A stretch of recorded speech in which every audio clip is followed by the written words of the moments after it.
Welcome back, ladies and gentlemen. Come closer to the stage because we will continue now with the next panel discussion of our program. We will have 5 points of our program for the first day of World of Freight Expo in Prague today, ending with the World of Freight Connect and Award this evening from 7 o'clock. So don't hesitate to join us also this evening for some connecting party in the night. And we will continue now after a little break with the next panel discussion. We will be talking about the future of air cargo strategies and business models. And I will leave the stage for Christoph Gassel, the CCO of World of Freight Group, and his guests who will join us on the stage with their discussion. So let's enjoy the time at the first day of World of Freight Expo in Prague. Thank you. So we should sit. Hello, everybody. Hope you had enjoyed your time so far at the WOF Expo. Don't be shy. Great to have you here. There are still a few spots available, so if somebody from the exhibition area wants to get the latest trends of air cargo and the future business models, that's the time for you to join us here in the conference area now. I would like to welcome our speakers today. We have organized a great mix for you guys. We have Krista from a big manufacturing and industry company, Vishay Semiconductors, who have substantial volume in air cargo. Martina from Lufthansa Cargo. I think I don't need to introduce more than Michal from Polish airline LOT. Josef from Budapest Airport and Gergely from Siva Logistics. So what we try to do in the next 55 minutes for you is giving you an overview what are the key drivers in the air cargo industry. What was disrupting the industry in the last 2.5 years with all the craziness in the pandemic period, where we stand now and what is the outlook into the future. Just to give you a little idea, in the pandemic, there was a time when up to 16,000 passenger aircrafts were grounded. So definitely there was a big change in the whole industry, and this is what we want to evaluate. But obviously, this is not my monologue, it's a dialogue, it should be an open discussion. So I will also sit down here and would like to ask our audience, our top speakers from the industry, to give you a little introduction about themselves and their background. Krista, you would like to start? Yes, of course. My name is Krista Pucha. I'm working for Vishay Technology, which is one of the largest portfolio producing discrete semiconductors and passive components. And we are shipping or producing worldwide and also shipping worldwide. Our headquarters is located in Malvern, Pennsylvania in the US. Myself, my office is in Austria, in Vöcklerbruck, and I'm responsible since 2008 for logistics in Europe. And yeah, that's about it for the moment. Perfect. Thank you very much. Martina? So hello everyone from my side as well. Thank you very much for having me here. Thank you for the invite. My name is Martina Smolková and I'm working for 20 years for Lufthansa Cargo. In the last 6 years, I'm in the position of country manager, being responsible for sales and handling in Czech Republic and Slovakia. But that's not important. Lufthansa is important. So Lufthansa is one of the biggest players in the world when we talk about air cargo business. Our core business is airport-to-airport transportation, and we transport to more than 300 destinations worldwide in more than 100 countries. And that's it. Thank you. Michal, you want to continue?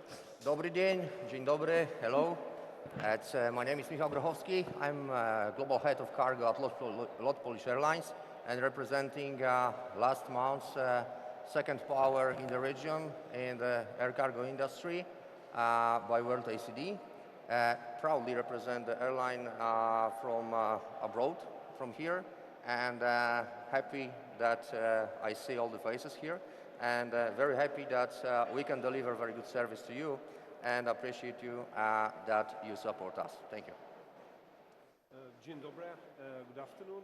My name is Joseph Kossuth, head of cargo Budapest Airport in Hungary, and we are developing a cargo hub and a cargo gateway for the Central Eastern European region, and we are very happy to participate on this panel today and also the WOF events to have cross-border cooperations in the air freight sector. So thank you for the invitation, Christoph. Yes, hello, good afternoon, dobrý deň. My name is Gergely Fonot, coming from Siva Logistics. Siva Logistics is a global end-to-end supply chain product provider. And a part of today's topic, product air, I'm also responsible for ocean and customs in Slovakia. Thank you very much. So thanks for giving us a head up. What is your background? So we have really top experts on the air cargo industry on the panel today. And, you know, just to understand where we stand today in the air cargo industry, maybe let's recap a little bit what craziness all of you were facing in the last 2.5, 3 years. So, you know, just a little recap, what were the biggest constraints or learnings out of this crazy pandemic situation? We know we don't have to go step by step. Whoever wants to start or jump in first. Yeah, maybe me. Michael, please. The last 2.5 years is a crazy time, and it is not behind us because we still are in the situation which is significantly different than before. What we learned after this period is that, first of all, for also passenger airlines, air cargo is important. For the logistics world, air cargo is important, much more than ever, because of various reasons, because of emergency of the cargo, because of the drop volumes. Now, the first my impression is that the industry world exactly recognize how important is it. Because in the past, of course, the ocean business dominated international trade, for sure. So air cargo people inside of their own companies and also on the market were a little bit in the second row. Now it's different. That's the first. Second one is that the world is totally rebuilt right now and is trying to catch a little bit new setup that was not before. What I recognize personally as well from the positive things, but the negative things, we need the people. We need the educated people which are not on the market. This is my recognition. Thank you. Thank you very much. Joži, from an airport perspective? I fully agree with Michal. So the last 2-3 years were really tough and challenging for the companies and private people from many different points of view, and it is not over. But I can also agree with certain things, like if you talk about the air freight business, and we know that the air transportation is the most expensive transport mode, but it has certain values. Its value is the time, the speed, the high reliability, the high level of security, and what happened, as Michal said, in the last 2-3 years, also the air freight showed that these values are extremely valuable. So where we are now, as Christoph you said, where we are at the very moment, I guess the air freight showed its power in the last 2-3 years. It was, I guess, several companies who did not focus in the past on air freight.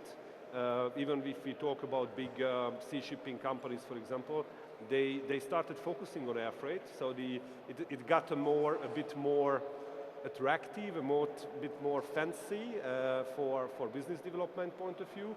But what we see as well, if we take the actual situation, the very actual situation, with this very sad and very bad war situation in Europe, also the energy crisis, it is still challenging. It is still a massive work for everybody in the industry to find good solutions, to find efficient solutions, to make the air cargo transportation, keep the air cargo transportation sexy for the logistics, for the freight forwarders and shippers.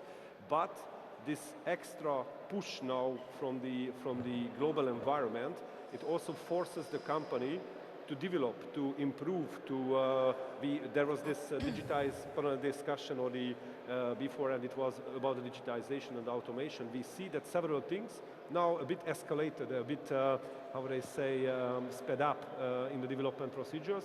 So it also, on the other, it is bad. You have to a bit fight, have to survive, you have to take the challenges, but on the other hand, you can improve and develop also if you use the opportunities from this new environment. Yeah. Very much true, very much true. Maybe from an airline and an airport perspective, let's jump to a manufacturing perspective from the point of a shipper. You know, some people in the logistics industry, of course it was very chaotic, but on the other hand, it was also to a certain level profitable.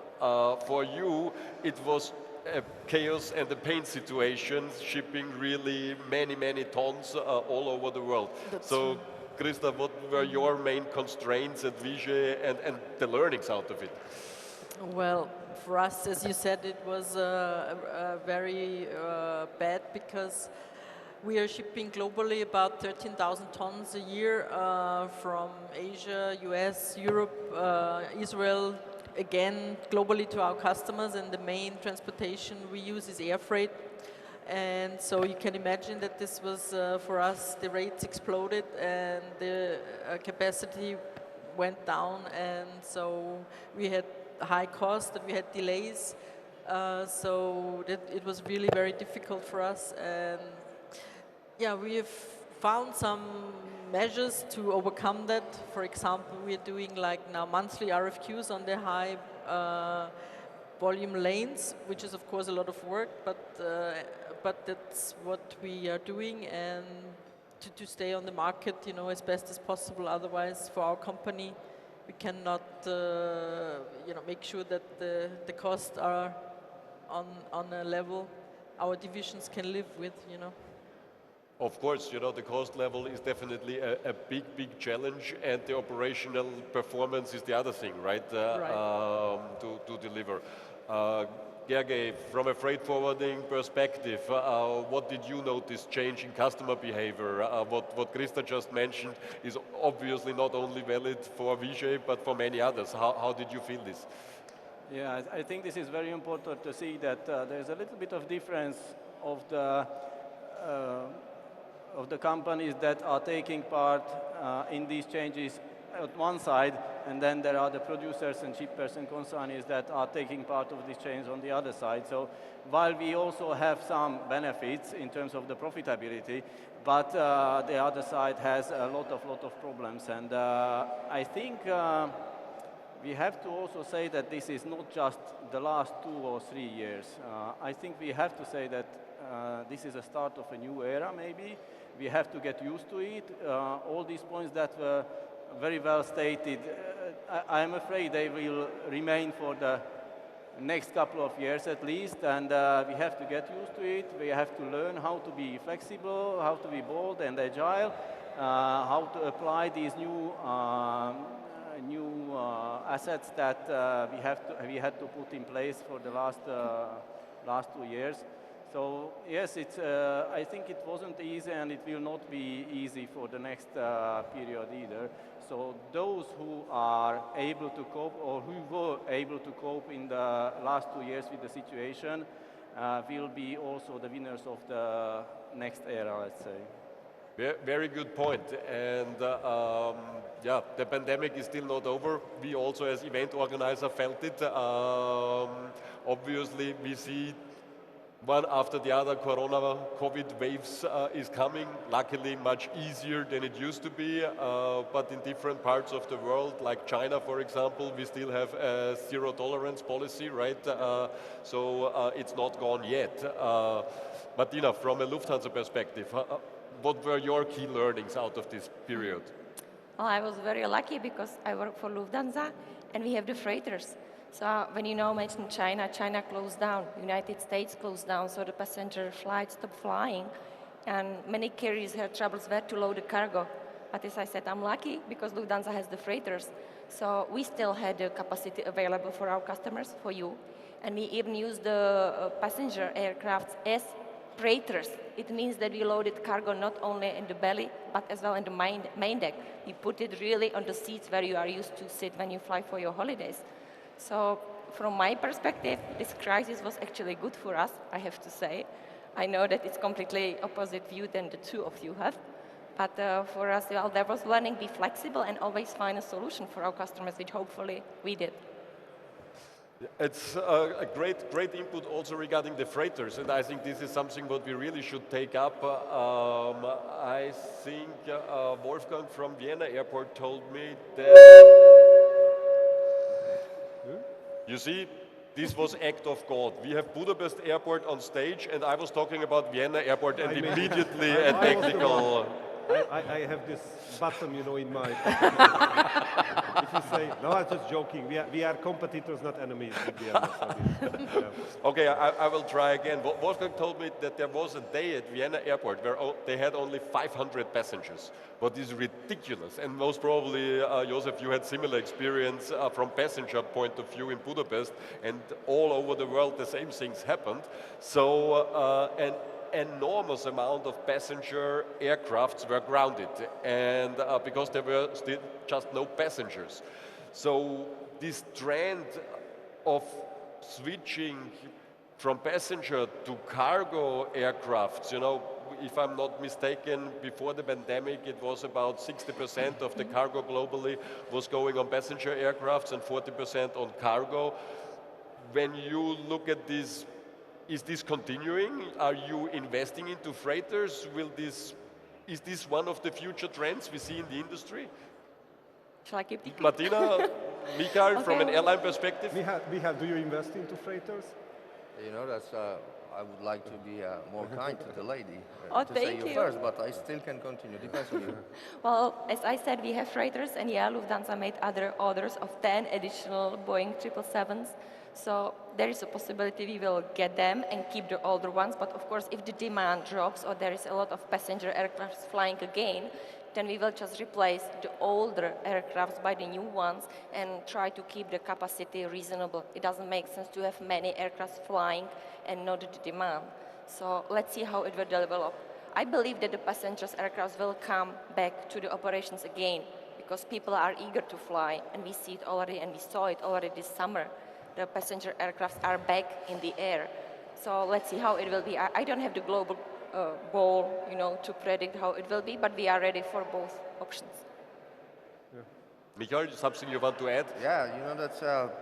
I represent the rather mid-sized airlines from this part of Europe, and from our perspective, I can say that there is no step back, definitely, to the situation from the past. I mean, there's no loading on seats are available. I may say that we still don't have freighters yet, and what will be the situation that I can anticipate? That will be very soon a large volume or the large capacity available on the freighters on the planet, because the airlines and also newcomers as ocean carriers, for example, they invest in the huge fleet of the freighters. What we see today is the market notice the big overcapacity right now. What will be in the future? Somebody will be crying definitely, because somebody who overinvest today will have a big challenge to put the job to the planes, to the freighters. I must say from our perspective that we have a smart project and a program for that, but no loading on seats anymore. The situation that we will face in the near future will be overcapacity on the market. That will be very interesting to see which way who go exactly, because I do think that, for example, ocean carriers will go with the traditional trades, but on the air freight. But what about the other supply chains? What about the freight forwarders? They will not disappear definitely. The globalization right now is so deep that the industry, I cannot imagine that we can just cut it. So, for example, if one factory has 400 suppliers around the world, this is impossible just to cut it. This is a big inertia of that. So I think that the future for traditional air freight and the traditional carriers is still bright. We'll see what will be, because all answers exactly about the future are now in China, because this market is closed. This market has their own setup, and this is a huge setup. All are just waiting for that. So if you cut or disappear 40% of the total global market, it's all the guys are waiting to open. You know that the answer will come. We'll see what will be this answer, but the answer will come. Yeah. Yeah. I can agree with that, but if you talk about the freighters, the belly cargo, even the road feeders or the trucking, I guess for an airport, for example, all these modalities and connections are very, very important and equally important and valuable. So what we see now on the passenger side, that globally this kind of recovery rate of the passenger business is some 80–85% of the pre-COVID level. And what is still missing from the market is the connections to China. So not too many passenger flights are between China and Europe or the other parts of the globe, because there is still a lockdown in China, which may change in the next year if step by step China also will decrease this quarantine actions and the traveling limitations.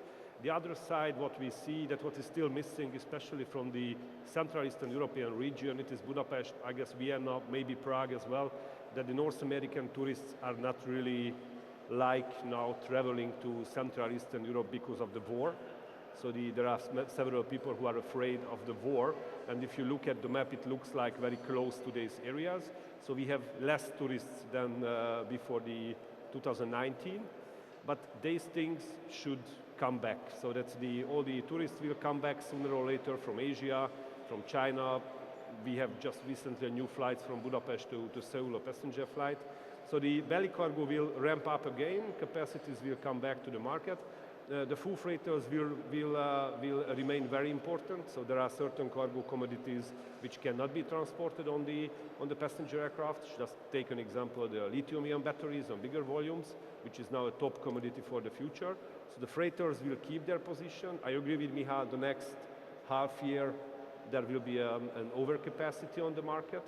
And also the road feeder trucking services, what for example the Lufthansa cargo has this kind of model to the hubs, is also very important for the airports. So all these things are very key to have a good connection to an airport or to a cargo region, and to decrease also the exposures, the risks. So for example at Budapest we have roughly now 200,000 tons cargo in a year.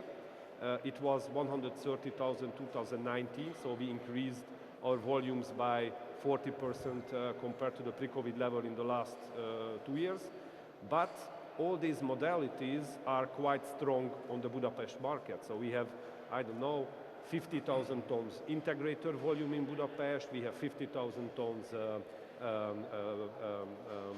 road feeder trucking. We have big belly cargo clients like LOT or also Lufthansa with the narrow body operations. We have big freighter clients like Turkish Airlines is in the room, with 4 weekly freighters from Istanbul to Budapest, but we have Cargolax, Qatar, Korean Air. We have several new cargo charters. We have 60 full freighters per week. So if you want to grow in cargo, air cargo, I guess all these things are key for an area and for an airport. And also going back to the previous opinions, the shift and the shares will always change a bit. Maybe the belly is going down, the freighter is up. But if you want to develop an area in air cargo, that you need, that's my opinion, all of this. Thank you very much. Gergely, you want to add from freight forwarding perspective, how important is it for you to have the freighters, or you're also happy with the passenger belly cargo setup? It is, and it is again back to flexibility. I wanted to say, on top of what has been said already, that for us, the forwarding industry, it was really hard to explain shippers and all the others when the passenger aircraft market was downsized, that actually a certain solution is missing now from the market. So to put in place a product that was in the past using a passenger aircraft and now it cannot use, and it has to use a cargo aircraft, it is difference. It is a difference between these two. So actually we are happy now that the passenger aircraft selection is back to the product portfolio. And in the meantime, of course, the airline providers, the airlines are investing into the cargo aircraft as well. So the product portfolio is back again to a full, almost a full scale. And yes, the forwarding industry and especially the shipper industry is enjoying this. Thank you very much. Thank you very much. Before I turn to Krista with a question, thanks a lot for putting up Slido. I forgot to mention, I encourage you to join our discussion here and send us some questions, but please do it in a language that I can understand, okay? This Bodana, I could not really do something with it. Would you like to reply that question? But please, use your mobile phones, hashtag WOF Expo 2022 and participate on our discussion. But coming back to passenger freighters, when you as a shipper with enormous amount of cargo in Asia, Europe, in the States, in Israel, do you consider this in your planning? I mean, when you are, let's say, building pallets or whatever, do you consider the load height of different aircraft models? Or you say, I find a guy like Gergely and it's his job to take care about this? Yeah, actually, we prefer that. I wanted to say they do, but basically, we are happy to do that. Basically, we try to pack standard size pallets, but of course, sometimes they get a little higher than actually I guess you prefer. But yeah, I think we need the partner to tell us what is the best to get the best space and what is best for us not to lose cargo, because if you ship loose cartons, that's also not the best. And so I think, yeah, we need to discuss with our partners what's the best, but that works quite well. Happy to hear. It's most important thing, right, to have a strong partner on your side, especially in difficult days. That's right. It's easy to perform when everything goes well. Maybe staying with you, Krista, one of the key drivers in the industry is obviously digitalization. You know, in the last couple of years, platforms, e-airway bills, supply chain concepts. We had a great panel today in the morning about blockchain technology and artificial intelligence in logistics. From your perspective, how do you deal with it at Vishay? Is there anything you use already now? Anything you plan to go into? Well, we're using I mean, it's not our own system, but we're using for the RFQs, the transport modules offered in the industry that, you know, an RFQ can be done very easily and analyzed very easily, because, as I said, we do monthly RFQs and we need fast results. And this cannot be done, you know, in a standard Excel file anymore. And on the other hand, we start to use also like platforms where we can see market levels of the rates, you know, immediately. And this is what we only start to use now, and which will help us to really stay on the market even better in the future. So we'll see how that will work. And on transparency in the supply chain, you are going also there, visibility models, integration, or you use the different tools of your different partners, or you go on something on your own?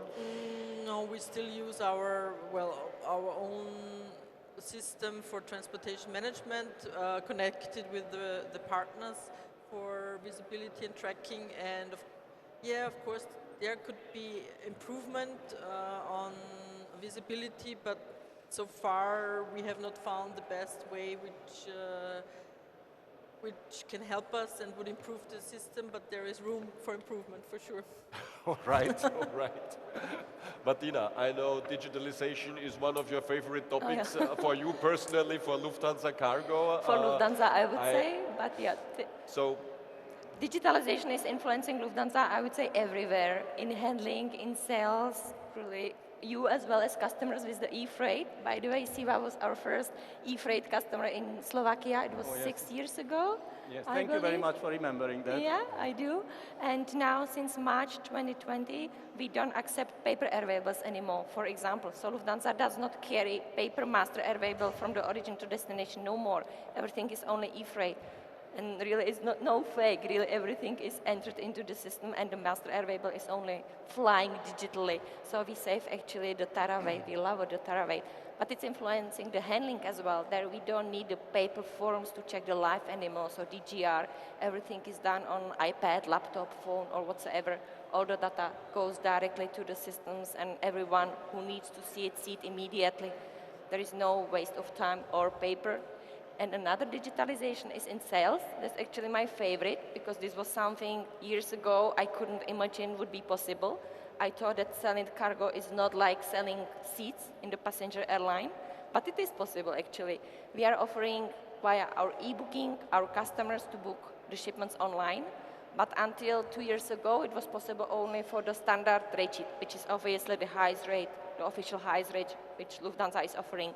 But customers always want some better price, more competitive price, and for that they were always contacting us. And we work just from Monday to Friday, from 8:30 till 5:30, and it was a limit for our customers. They work 24/7, many of them, and they work over the weekend, and they work all the day long. And actually we were not able to offer to meet their expectations.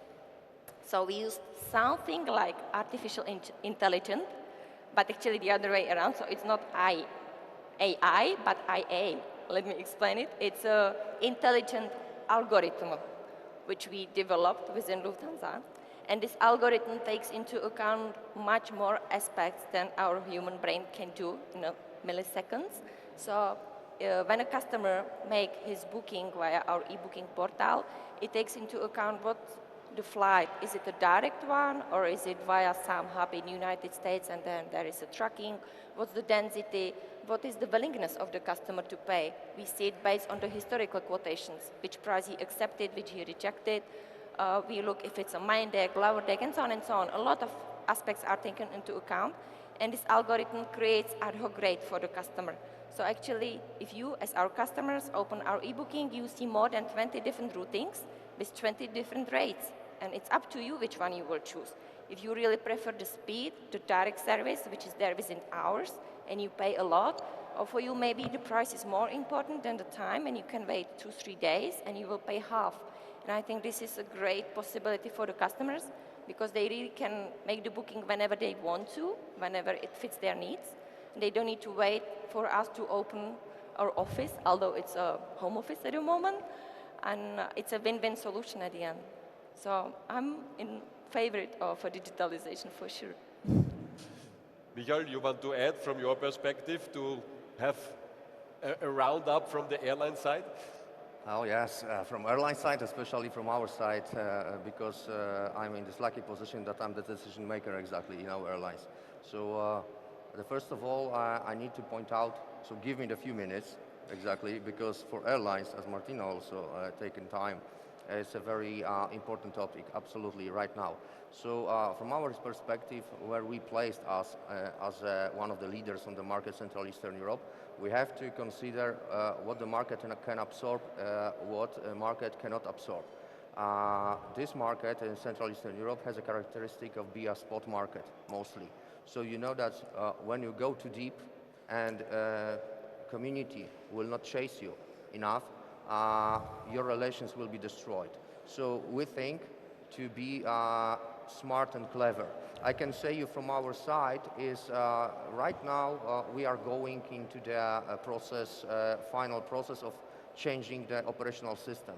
I couldn't imagine before that so many offers will come to us with the various solutions. It is, for me, this is a big headache to select something, because the offer of the digital world right now for the airlines is so massive that never before. And you know that there's a big competition. What we have to consider the first is the time and the speed of the information of exchange. That's the first. To be fast with a new actual legal process. For example, Lot Polish Airlines, Lot Cargo is the first airline in Europe that implemented full digitalization of acceptance of or verification dangerous goods. We did it as the first few years ago, but you know that was because we wanted to have quick process of acceptance and a quick process for any changes necessary. But you know that the big challenge is the interface with our customers. Because first of all, we have to deliver some very good solution. Definitely we will do very soon, but we cannot just destroy the relations and the shape of the market. Second one, the e-booking that we are right now offering on the market from the 1st of November, I'm sure that we will deliver the time, would be exactly the kind of the exercise for us. We do believe because all believes. But how our market will react for that, it is still mysterious. Because you know that yesterday I had a very important discussion about our sales with one of the members of our board, and you know that I said to him, you know that the people behind me, the sales team, is not offering or not creating the price list. No, they are negotiating. They are here to negotiate. The other guys, cargo booking, are sitting and accept something from the price list. But you know, this is a very easy job. The negotiation with the sport market is essential for this Central Eastern Europe. But from the digitalization point of view, definitely I do believe that the market demands last mile delivery today, special treatment for e-commerce, which is very important for the airlines because this sector of the cargo is booming, and especially the passenger airline must consider that not everything from the e-commerce could be loaded on board because of lithium batteries, hidden dangerous goods, and so on. So a lot of things, a lot of aspects. But important is to select the proper way and the proper line of everything which you need. It's, for me, is a big headache today to select the proper solutions because they will stay with me for the long time because the contracts for that are not easy. Implementation of any developed solution is a 6 months minimum. So you know that it's like a marriage. You cannot step back when you want, just you know that, from one day to another. But also important, and I would like to say to our community is, all these guys from digital world, they wanted money from us and from you. And you know that any application, any system, anything which is a robot and do something in our name to you, cost.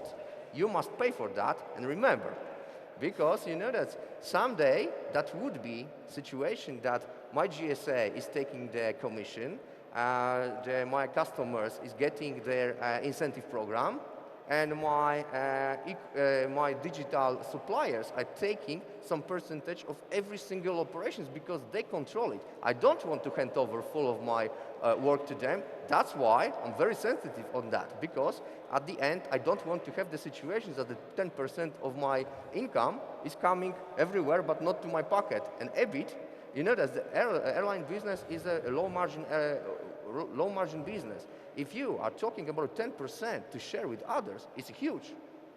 Thank you very much. Valid you pay for that. But I think always the shipper pays at the end. So Yes. everything. Obviously, there is always one in the row who is paying, and this is usually represented by Krista at the moment. Christoph, just want to say, you know, I was joking a little bit about this payment, but yes, definitely somebody pays. But I would like to say with the huge offer which is on the market right now, because it's in the pandemic time, you know, that all this informatics, they are sitting at home, and you know that they were thinking. The newcomers are coming in order to sell. Offer is huge. It is. You cannot imagine for the airline how huge is the offer. We have to be clever.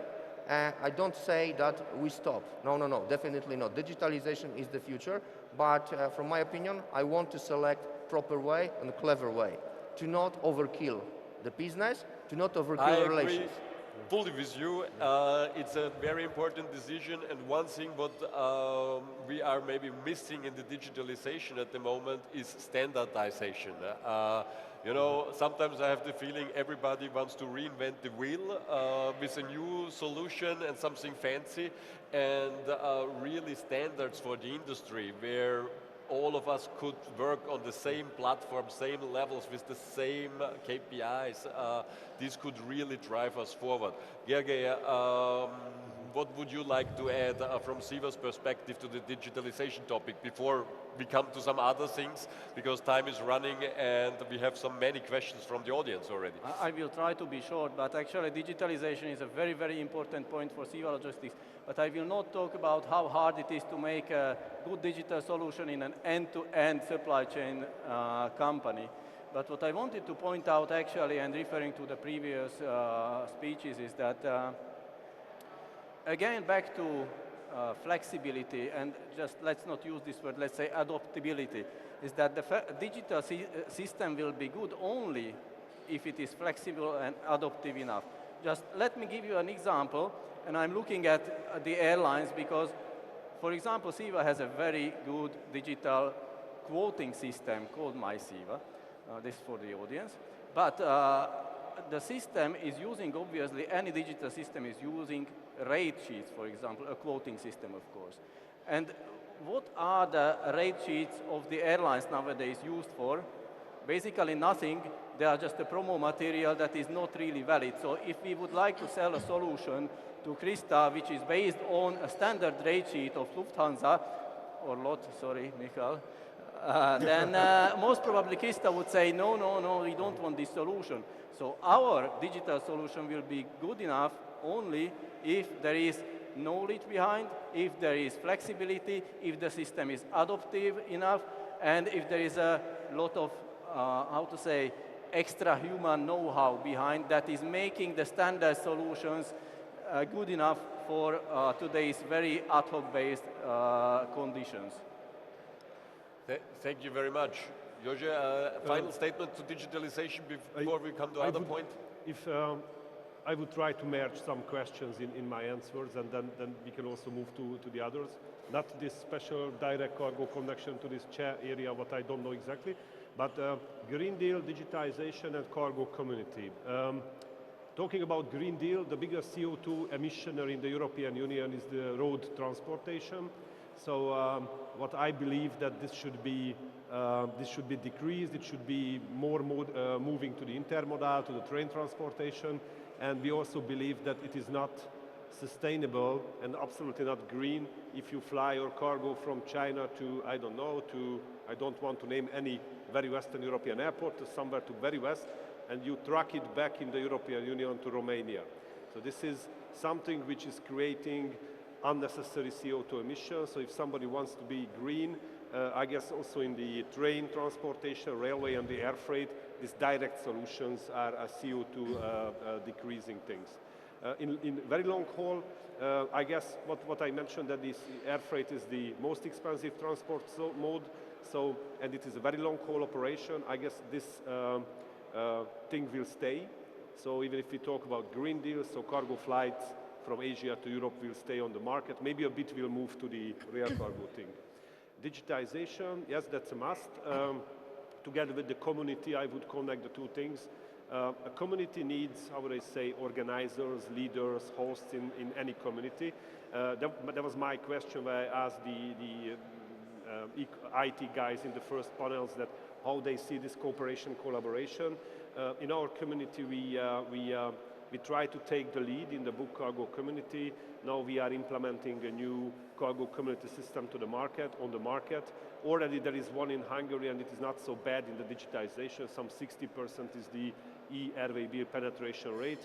We want to increase this to, I don't know, to 99%.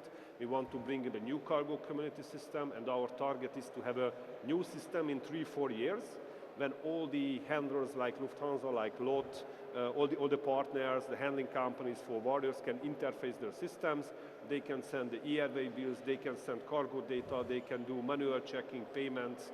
We can connect the authorities like the dangerous goods control, like the veterinary authorities traces system, like the customs. So one interface, one cloud-based system, and this will decrease manual work, it will decrease, we will save manpower for our community. Manpower is getting an issue everywhere. In Central Eastern Europe, it is a new thing. It is not so bad than in Western Europe, but it is a raising problem. So you need the digitization, you need, somebody needs to lead this.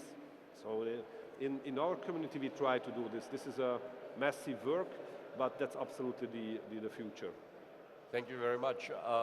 You took up already one of the questions from the audience, talking about the Green Deal and how it will affect air freight in the future. I think most of you will know there is this Agenda 2030 from the European Union with Fit for 55. So basically the European Union wants to reduce the CO2 emissions by the year 2030. So that means just a few years ahead with 55%. And I think that's a pretty big challenge for all of us, and especially in days where we see an energy crisis that is coming together. Martina, I know Lufthansa is... Lufthansa is eager about that. Let it out. I have to say, I was quite pessimistic about the Green Deal originally, because as an air cargo carrier, what can we do about it? I was thinking, you know, just we are flying and we are polluting the air, that's the fact. But actually, surprisingly, that's not true. There are so many steps we can do, and we are doing already. Just Lufthansa is, for example, investing a lot of money into modernization of the fleet. And that's the same like with the car. Just maybe close your eyes and imagine yourself walking down the street, and there is a modern car passing by. You don't smell it, you don't hear it, you can breathe normally. And there is a very old one, really dirty, dusty, smelly, you are coughing then, and that's the same with the aircraft. So as I said, Lufthansa is modernizing its fleet. Would you dare to guess what's the average age of Lufthansa cargo fleet? How many years?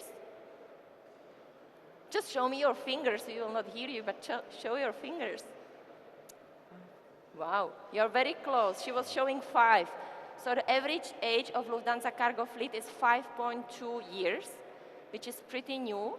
And actually just only by this, exchanging the old aircraft by the new ones, we managed to reduce the CO2 emissions by 52% in the last 25 years, which I think it's a lot already.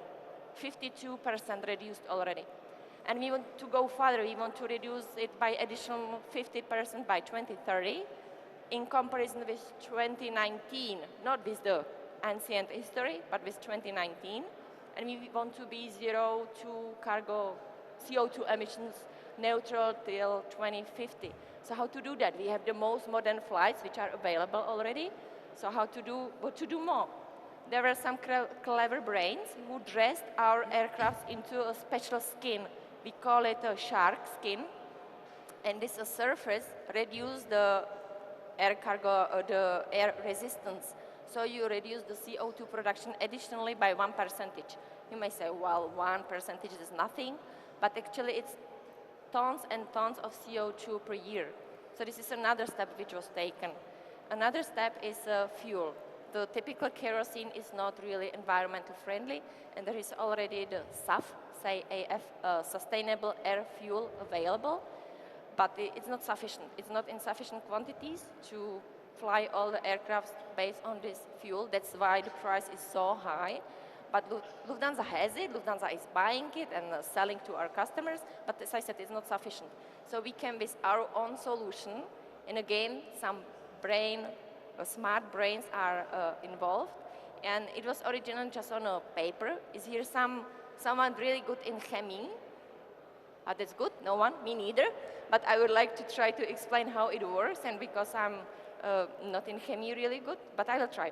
So Lufthansa wants to take CO2 from the air, because when airplanes are flying, we produce the CO2. So we will take the CO2.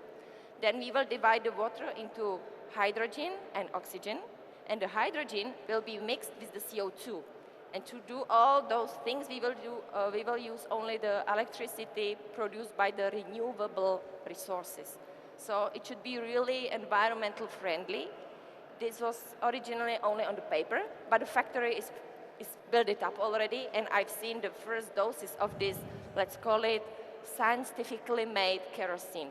So let's hope this is the way how to go, and hopefully it will be produced in big quantities, and one day the aircraft will really fly CO2 neutrally. So this is another step.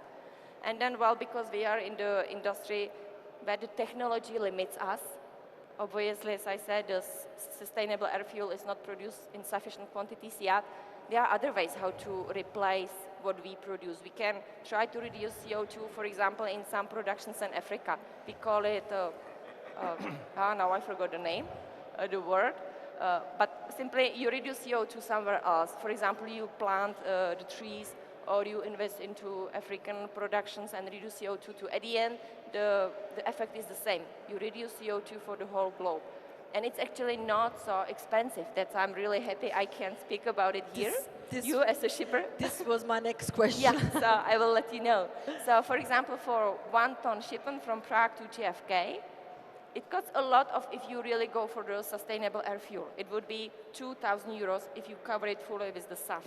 It would be 1,000 euros if you cover it 50-50 with the other options, like planting the trees. And it would be only 10 cents per kilogram. So something like 100 euros for the whole shipment if you use the offsetting. There are other possibilities. And the effect for the planet is the same because we still reduce completely the CO2 production which we produce by flying from Prague to Chicago or JFK or whatsoever. So please contact Lufthansa and salvage us is CO2 neutral. Thank you very much. Thank you very much. I think we could still discuss another 2 hours here with different topics, but short view on the watch shows me that we don't have that much time anymore. Just one more, Gergely, these Green Deal issues, are they popping up from your customers? Are they requesting you something what Martina just explained in offsetting? You decide of greenwashing, but real solutions? Absolutely, absolutely. And sometimes it's surprising how much. So today we have service offerings where the customer can choose between a green solution and a, let's say, standard solution. It's a very simple click. Do I click this one or do I click that one? There is obviously still a rate difference or a cost difference, let's say so. So if the customer chooses the green deal, it usually costs a little bit more. But surprisingly, this is not happening once per year that someone is choosing a green solution. Customers are interested in that. People are using green solutions. When we tell them, listen, we have A, B, or C, this is the greenest, they very often choose, okay, I want this one. Tell me what's behind, tell me how you can measure it. So that's also very important that you can measure the greenicity of the solution. Because again, end-to-end solutions, you can be green in the pickup, you can be green in the air part, you can be green in the warehouse, wherever. And if you can measure it, then you can really offer a green solution, and there can be interest actually. And how much is the ratio now? How many people are using the green, or customers? I would say maybe 10-15% regularly, and then there is another 10-15% who are sometimes, so they can, of course, say that they are using green solutions as well. Because I'm a businessman, and I strongly believe that if we want to have a breakthrough on this green thing and the nature protection, the green solution should be cheaper than the non-green solutions. And you know, it is just a matter of pricing at the end. You can increase this and decrease this. We are also part of the Green Deal project with the Stargate project with Brussels Airport. There are talks about the sustainable aviation fuel, the SAF. It is more expensive than the normal fuel, but it is also a matter of pricing. So if it would be cheaper, most probably more airlines would use it. So that's just... It will be. Just give it some time. The ERW will take a long time exactly, since that's it's really what I wanted developed. to say, that this is coming, it will happen, because as Martina said, the aircraft age is 5 years, let's say. So when you buy now an aircraft, you can actually buy a green aircraft, and within 5 years it can be the cheapest solution. Yeah. So we are still today using older solutions as well, which are not the cheapest, but it will step by step come. This is what I need to vote for, you know, because as a shipper we need to make sure our product stays competitive, you know, and of course it's nice to pay more for green, but we cannot. Okay, this is impossible, and we had paid high prices for the past 2.5 years, and now it will continue like that. So it has to get cheaper, otherwise it's just nice to have, you know, in the industry, to be honest. Let's just give the producers time, you know, and as soon as the production is massive, then the price will go down. I hope. Everything new takes some time, so it will come. Otherwise, there is this economic thing about the invisible hand, right? But sometimes we might help. The invisible hand needs sometimes a little help from us, that it really works. And I'm with you. You know, at the end of the day, for a certain extent, pricing will decide. Unfortunately. Unfortunately, I would love to stay longer with you guys here on stage and to give some insights of the air cargo industry to our audience, but our 55 minutes are over now, and we are also live streaming, so we cannot really stretch it too long for all the others here watching us on video. Just a last recap session. Maybe if you want, you can also take up the points, you know, why flash shipments, even with digitalization, get lost. That might still happen even in future, but obviously digitalization will not erase all the problems in the industry. Not sure if you can say something about the winter or summer schedule or the upcoming rate levels. Definitely that would be pretty interesting for everybody. There are competitors, we can't discuss rates. And last takeaway. Takeaway? Book with Lufthansa. It's green. You can do it by your own, 24/7. Well, and we are still here. I mean, the human beings to help you with everything. And thank you for being here. Well, we from the industry, we need good partners and competitive prices. That's the way how it works. And best service, of course. Of course, sorry, not to forget about it. Yeah. Gentlemen? So I'd like to also finish and use the occasion to say only a few words about this green solutions and something like this. As you said, and Josi said, somebody must pay for that. And from the perspective of airlines that I represent, the Lot Polish Airlines, we do mostly the optimization. It means we do not produce the CO2. We are much more focused on the operational plans to make it. A1 engine maneuvers on the ground, shortage road feeder service, no empty flights, no empty road feeder service. This is responsibility that we believe. I see, will it affect air freight in the future? Yes, but you know that technology must go follow, the technology which is independent of us, jet engines producer, plane producers, and so on. Thank you very much for this invitation. I think, and I would like to say also to the community that Lot Cargo plays the role on the region very responsible way, and we optimize and deliver service that you use very much, and we are very grateful for that, and thank you very much that I have an occasion to be here. Thank you. Thank you. Thank you. Maybe just some last words.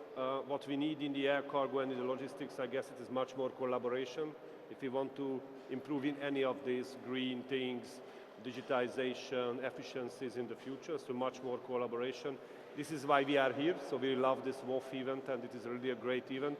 And we are very happy to cooperate with everybody. Anybody, if you have issues, problems in air freight related things, you can contact us, and then if we can help, then if we can help, we will help. So thank you. Thank you very much for the discussion, to my discussion partners, and also you, Christoph, for the great questions. The topic of our discussion was the future of the air cargo strategies. Some people were a year or two ago already burying air freight because it's too expensive, it's too smelly, and that. And as you can see, there is a future, there is a strategy, so we can happily state that air freight will remain an interesting product for the future. Thank you very much. This is a good statement, right? So thanks a lot. Thanks for listening to us. And hope there are some good also takeaways, and the program will continue. Thank you. Thank you. Thank you.